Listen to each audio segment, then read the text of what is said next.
Hey guys, what's going on? DuffKing56 here. Today we will have a nice little commentary on Havana. It is a domination game, and I don't remember what weapon I was using or what setup I was using, but I'll tell you what, I was using Flak Jacket. Quickly, just to plug the famous person I was playing with in this game, since I gotta be playing famous people for my commentaries. His name is Ricky Chops. He's a real good guy, as you can see him on the right there. He is a beast. I myself am part of the movement. It has done many great things for me. And you guys should go check out his channel. I know none of you will, but he's a really good guy. And let's see you guys. We'll see you guys over there. I think you guys enjoy him. He's a lot different than what I do. He is interesting, to say the least. He has some really good content. So that's it for that. Now for the actual content of topic of the commentary.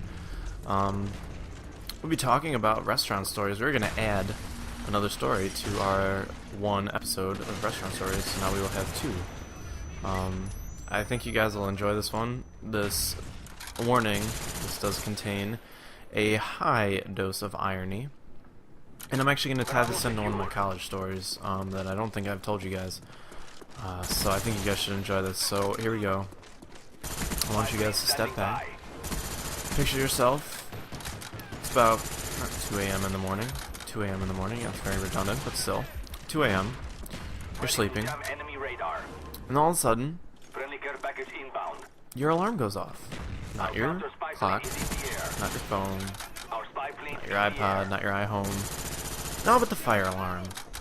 So you wake up, you're all groggy, jump with your pants on, put some sandals on because you can't find your socks, you don't really feel like them, put your shoes on.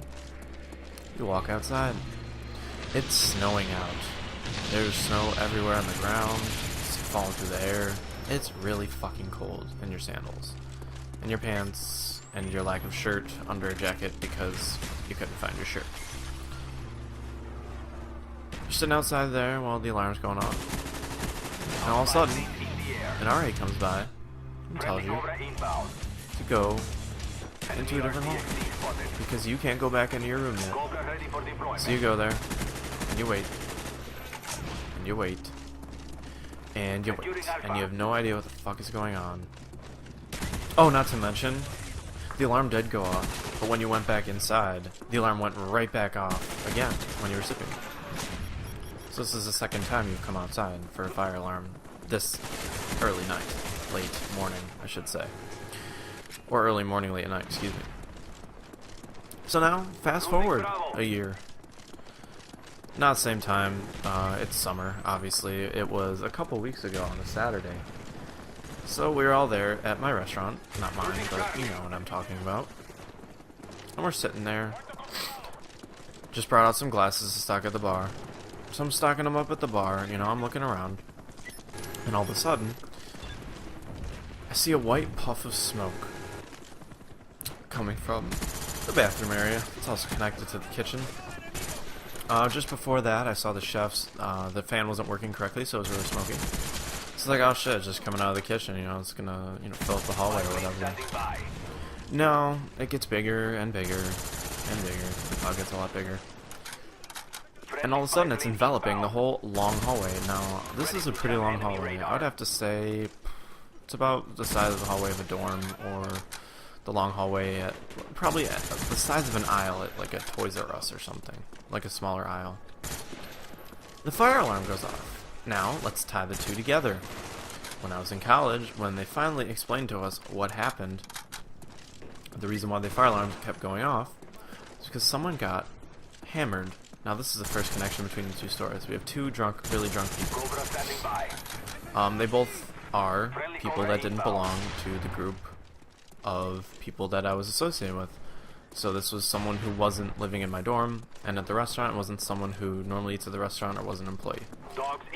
Now this hammered person decided to take the fire extinguisher and play around with it. So we have two hammered people, one at college and one at a restaurant, 1 year apart, spraying the fucking fire extinguisher all over because apparently that's something that's fun. Now, me, that's not very fun, obviously. The one time it woke me up, and, you know, I was up for a couple hours that night. It was like 2 to 5 or 3 to 5 a.m. And now at the restaurant, guess what? Since I'm on the staff, I get to fucking clean the whole thing up. So, when we go out there into the blizzard that was the long hallway, after the smoke settled, the dust settled, and that's not a bad pun, actually. It took probably a minute or two for all of it to settle on the ground. We started to clean the damn shit up. And I was so pissed, guys. It was ridiculous. Like, everywhere. We had to clean the floors, the walls, the ceiling, all the rooms that were open to the air. We had to wash every single fucking glass at the bar because it was open to the fucking air. Now, another good connection between the two, and this is kind of what was ironic, was the reason why we couldn't go back into our dorms was because they had to have the janitorial staff come on in and clean up the room and stuff for me. Or not the room, but like the air ducts and shit, because it kept messing with the extinguishers and stuff. And the same thing happened at the restaurant. Like, the fire alarm was going off. We had to clean out all the smoke detectors, and we had to put shit in the air ducts and clean every surface. Like I said, wash every glass. So one late morning turned into a very early morning. One late night turned into an early morning at the college, and one late night turned into an early morning at the restaurant. I mean, normally on a Saturday night I get home around 1 o'clock. We spent from 10 p.m. to 12:30 cleaning all that shit up, and then we had to cater to everyone else in the restaurant who was inside, who was eating. Rain checks were given, the police came, the fire department came, the health department came because they wouldn't let us open up until we were clean enough for them. It was a shitty night that night. But you know what? Karma is a bitch, and even though I wasn't involved with it in college, I think it came to bite me in the ass here at the restaurant. Because we had to sit there cleaning up the whole thing, just like clenching our teeth and explaining to people what was going on. And then we just... complete irony, but I'm sure it's pretty funny for you guys. I mean, at the end we were all laughing because, you know, it's a laughing matter if you think about it, because, you know, some dumbass drunk guy did something fucking stupid. I mean, even though we were pissed off at cleaning and stuff, I mean, we could sit back and laugh at it, you know. Who hasn't walked by a fire extinguisher and be like, hey, dude, what if I pulled this right now and just sprayed it away? I mean, that's pretty funny, you gotta admit. I mean, I definitely would have been down for it if I was drunk. I mean, that sounds like something funny, but our owner, well, not the owner, but the manager of the restaurant, like the head manager, was called in, and he was livid. Like, he yells all the time, and he's a scary guy. Not to me, because I know him personally, but he was yelling at, like, everyone that were suspects. Like, I mean, the police were there, they arrested the guy, we found him both at college and at the restaurant. But he was yelling at everyone, and it was really funny sight to watch him outside just like gabbing it with everyone else. And it was also kind of funny because one of the quote-unquote suspects came in after everything was done and the guy was caught, and he's like I want to file a complaint against your manager because he called me fat. And that was just the type of owner we got, like the manager. It was just really funny because he would call someone fat when he's pissed. And it was just funny because the guy was fat, so, you know, I don't really give a shit. That was the manager's job to file complaints.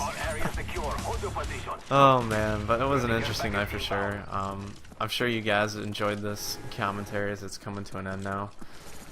Hopefully Ricky Chops can make his way over this video and watch it, and give me a little constructive feedback. Ricky, I will make you relevant again if you let me give you Call of Duty lessons.